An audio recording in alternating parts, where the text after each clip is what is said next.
Hak Teala deminen Hak Teala deminen Alkamın ayetinden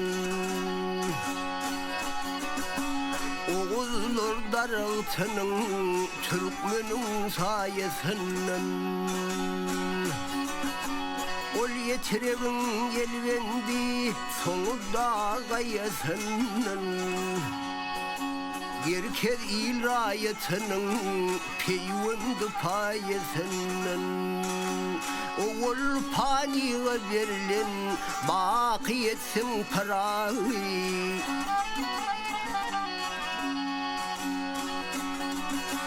Turgun niyen çiltenler arışta toy tuttular İnşet etmin gerçekler kalbına nur kattılar Hengamların bakiyas teninle nur kattılar Hacetın tayin deyip yemine uzattılar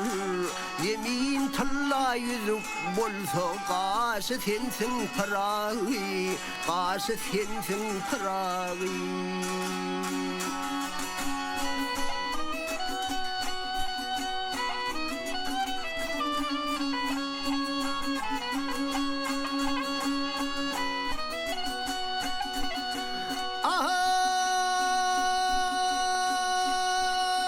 Haritsiz dükkanını Zübeydağa düydürdüm Adamı düşen duyguyunu Menli hana uydurdum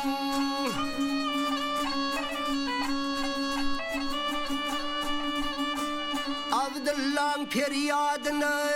Ciğerini köydürdüm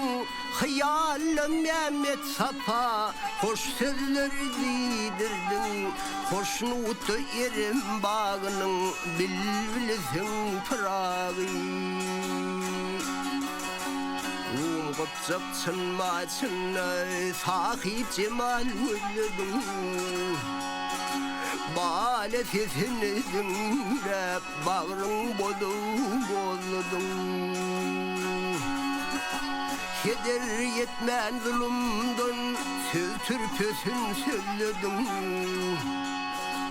Bahrı Hazır Ceyhun'un arasını yarladım Lale getirmiş çöllerin Lalesisin parayı